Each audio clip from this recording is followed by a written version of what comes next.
एक गांव में रमना ललिता नाम से पति पत्नी रहते थे। उनको पिंटू नाम से बेटा रहता था। ललिता हर दिन उनके घर के सामने तुलसी झाड़ के गोल चक्कर लगाती थी। ये हर दिन पिंटू गौर करता रहता था। एक दिन अचानक से ललिता गुजर गई। पिंटू माँ को याद करके बहुत रोता था। थोड़े दिन के बाद रमना राधिका नामक औरत को शादी करके घर ले आया। रमना पिंटू से, बेटा तुझे माँ नहीं ये सोचकर रो मत, मैं इनको तेरे लिए ही घर ले आया। आज से यही तेरी माँ है। आज से ये तेरी देखभाल ठीक से करेगी। ठीक है, लेकिन राधिका का बुद्धि ठीक नहीं है। सिर्फ वो रमना की नौकरी देखकर शादी कर ली थी। जब तक रमना घर पर है वो पिंटू को बहुत प्यार से देखभाल करती थी। जब रमना बाहर गया तब पिंटू से, ए लड़के, तुम्हारे काम करने मैं यहाँ नहीं आई। जाके तुम्हारे कपड़े तू ही धो, बाद में रसोई में जाके रात का बचा हुआ खाना खा लेना। देख, अगर तू ये सब पिताजी को बोलेगा तो मैं भी छोड़ के चली जाऊंगी, तब उन्हें खाना देने कोई भी नहीं रहेगा। नहीं नहीं माँ, तुम डैडी को छोड़कर मत जाओ, मैं उनको कुछ नहीं बोलूँगा। राधिका रमना का पूरा पैसा लेके बहुत सोना खरीदती थी। शरीर पूरा सोने से भर लेती थी। थोड़े दिन के बाद रमना को एक बड़ी बीमारी हुई, इसलिए उसका नौकरी भी चला गया। हर दिन डॉक्टर घर आके रमना का इलाज करता था। एक दिन डॉक्टर, देखिए ये बीमारी दवाइयों से नहीं कम होने वाली है, जरूर ऑपरेशन करवाना पड़ेगा। मैंने शहर में बड़े डॉक्टर से बात कर लिया है, अगर आप 5 लाख का इंतजाम करेंगे तो ठीक हो जाएगा। 5 लाख? उतना पैसा हमारे पास कहाँ से आएगा? दवाइयों से ही काम चलाइए, जब तक चलेगा तो जिएगा, बाद में भगवान का भरोसा। डॉक्टर की बोलती बंद होकर वहाँ से चला गया। पिंटू राधिका के सोने के ओर देखने लगा। क्या रे, मेरे सोने को क्यों देख रहा है? ये मैंने मेरे मायके से लाई थी, तेरे बाप का पैसा नहीं है। वैसे भी मैं आज से मायका जा रही हूँ, तुम बाप बेटा कुछ भी कर लो, मुझे क्या, कहकर वहाँ से चली गई। पिंटू घर के बाहर उदास बैठा रहा। शाम को उसने तुलसी का झाड़ के ओर देखते हुए मन में, माँ हर दिन इस तुलसी के झाड़ के गोल चक्कर लगाती थी, मैं भी लगाकर देखूंगा, शायद वो डैडी का कुछ मदद करेगा, सोचकर तुलसी का गोल चक्कर लगाने लगा। पिंटू एक चक्कर लगाने के बाद उस तुलसी को एक 2000 का नोट निकला। ये देख के पिंटू चौंक गया। दूसरा चक्कर लगाने से और एक 2000 नोट निकला। इस तरह पिंटू बहुत चक्कर लगाने लगा और नोट आने लगे। वैसे बहुत चक्कर लगाने के बाद पैसों इकट्ठा किया। इस तरह पिंटू 2-3 दिन उस तुलसी के गोल चक्कर लगाकर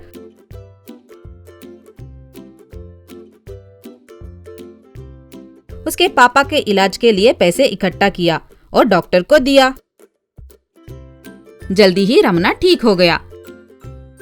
रमना और पिंटू तुलसी को नमस्कार किए।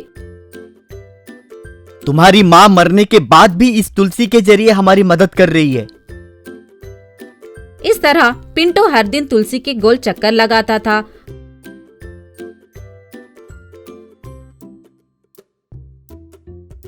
और आए हुए पैसों को दोनों गरीबों में बांटते थे।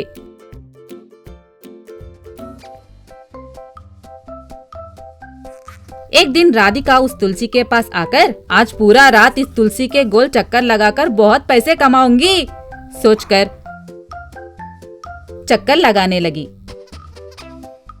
कितने चक्कर लगाने पर भी तुलसी पैसे नहीं दे रहा था।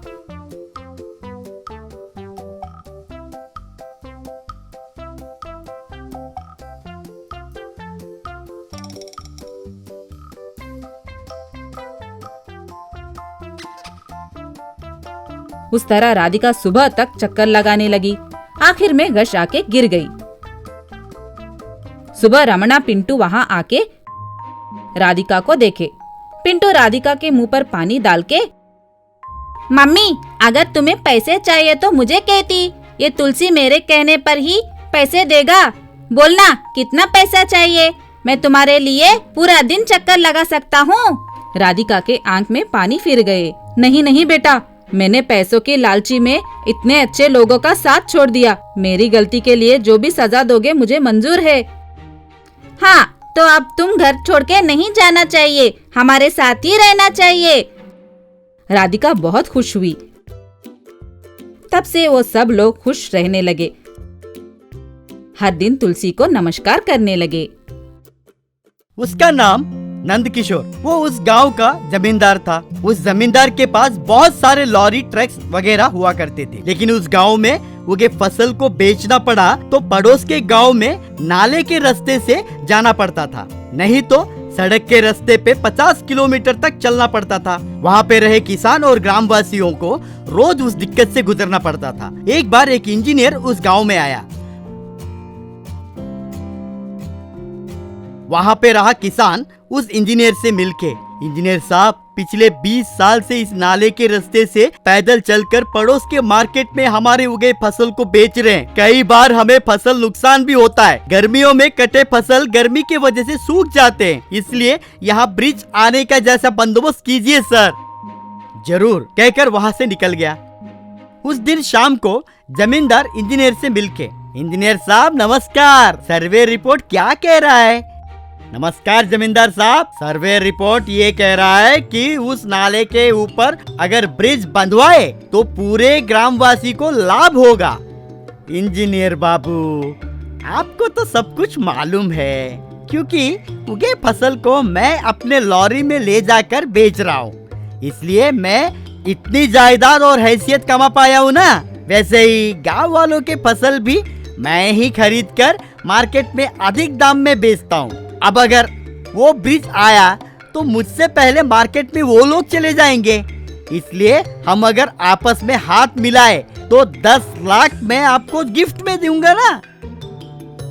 आइडिया अच्छा है, पर ब्रिज नहीं बांधेंगे तो गांव वाले कारण तो पूछेंगे ना साहब। अरे रे, इतने पढ़े लिखे होकर वो लॉजिक मुझसे ही क्यों बुलवाना चाहते हैं साहब? ठीक है, वो कीचड़ का पानी है, उस पानी के ऊपर ब्रिज बांधना मुश्किल है। अगर बांधे तो ज्यादा दिन टिक नहीं पाएगा, ऐसा कुछ बोल दीजिए ना। ठीक है जी, कहकर चला गया। अगले दिन इंजीनियर, ग्रामवासियों, यहाँ पे सर्वे रिपोर्ट करने के मुताबिक ये मालूम पड़ा कि यहाँ पे ब्रिज बांधना बहुत मुश्किल है। कीचड़ पानी होने के कारण ब्रिज बांधने पर भी उसका बॉडी ज्यादा दिन टिक नहीं पाएगा, कहकर वहां से चला गया।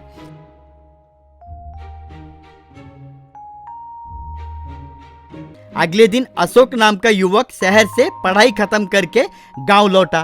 घर पे आया तो उसके पिता, क्यों रे, सफर कैसा रहा? एग्जाम सभी ठीक से लिखा ना? सुपर पापा, बहुत अच्छा लिखा।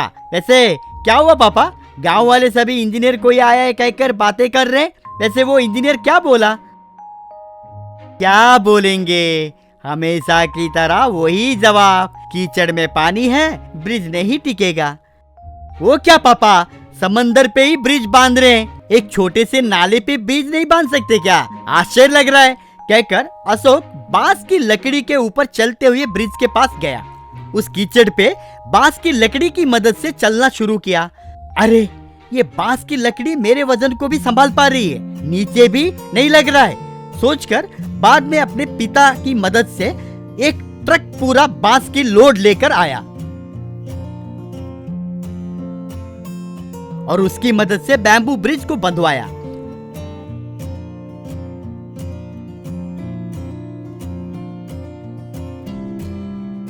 उस बैम्बू ब्रिज को देखकर गांव वाले सभी आश्चर्य हो गए। अरे भाई, ये क्या, यहाँ पे कोई भी ब्रिज बांधे तो टिक नहीं पाएगा कह के इंजीनियर साहब कहे थे ना, क्या ये बांस का ब्रिज टिक पाएगा?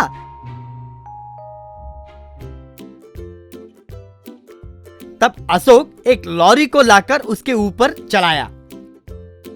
लॉरी के वजन ही संभाल पा रहा है, मतलब ये बैम्बू ब्रिज बहुत ताकतवर है, आप लोग हिम्मत धरिए। तब से गांव वाले सभी उस बैम्बू ब्रिज का सही दिशा में उपयोग करके उनके फसल को मार्केट में अच्छे दाम में बेचने लगे।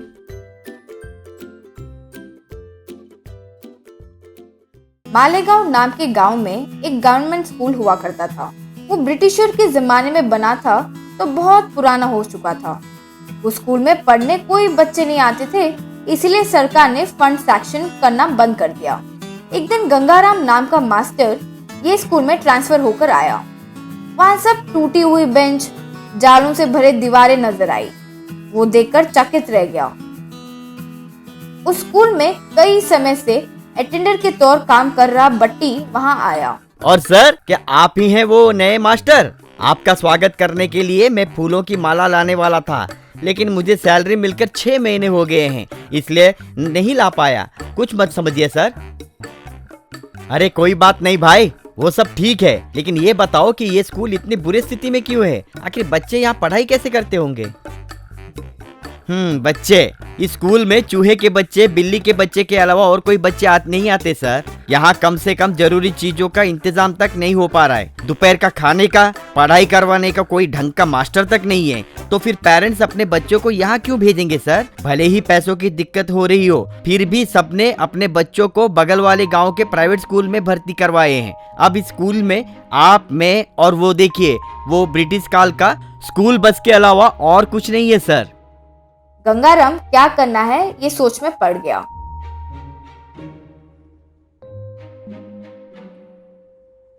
अगले दिन गंगाराम बट्टी से, देखो बट्टी, कोई आकर कुछ करेगा ये सोचकर हाथ बांध के बैठना नहीं चाहिए। हमारी स्कूल को हम ही ठीक करते हैं।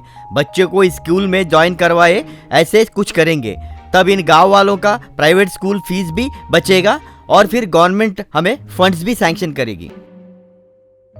आप जो कह रहे हैं वो सही है सर, लेकिन सर आपको लगता है क्या कि हम इतना बड़ा काम कर पाएंगे? अगर लगन और साहस हो तो कुछ भी नामुमकिन नहीं है। तुम जाकर जैसे मैं कह रहा हूँ वैसे गांव भर में प्रचार करो। यूं बट्टी से कुछ कहा। वो सब सुनकर सर, अब क्या कर रहे हैं? जो कहा वो करो और कुछ मत सोचो। बट्टी फिर गांव के बीचों बीच माइक पकड़कर, मालेगांव के वासियों, 3 महीनों में हमारा गवर्नमेंट स्कूल चालू होने वाला है। आप सब अपने बच्चों को हमारे स्कूल पर भेजो। उस भूत बंगले पर अपने बच्चों को भेजे? क्या बात कर रहे हो तुम? चलो जाओ यहाँ से। जो मैं कह रहा हूँ वो पूरी तरह से सुनिए। अब हमारे स्कूल को प्राइवेट स्कूल में बदलने के लिए सारे फैसिलिटीज आ रहे हैं, और तो और बच्चों को सुबह नाश्ता, दोपहर का खाना, शाम का स्नैक्स भी देने वाले हैं, और बच्चों को इंग्लिश कंप्यूटर्स में स्पेशल क्लासेस भी होने वाले हैं। इसलिए अब और ज्यादा मत सोचिए, अपने बच्चों के उज्जवल भविष्य के लिए हमारे गवर्नमेंट स्कूल पर भेजिए। लोग हैरान रह गए।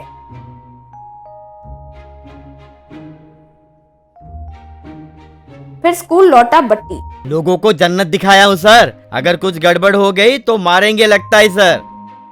कुछ नहीं होगा। वैसे तुम्हें बस ड्राइविंग आती है क्या? 5 साल पहले ये स्कूल बस मैं ही चलाता था सर। गंगाराम उस बस को एक मैकेनिक के पास ले गया, उससे कुछ कहा।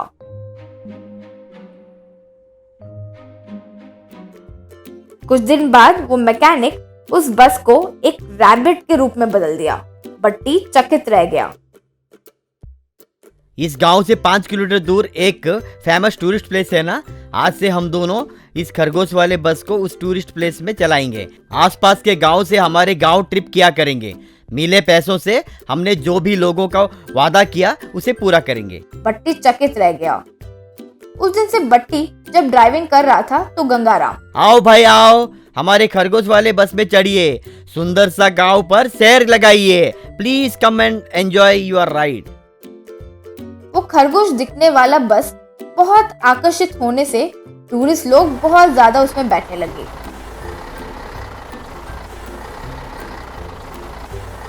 बट्टी गंगाराम फिर उनको वो टूरिस्ट प्लेस ले जाते थे। मिले पैसों से स्कूल में मरम्मत करवाने लगे, कंप्यूटर्स भी खरीदे, टॉयलेट का इंतजाम किया।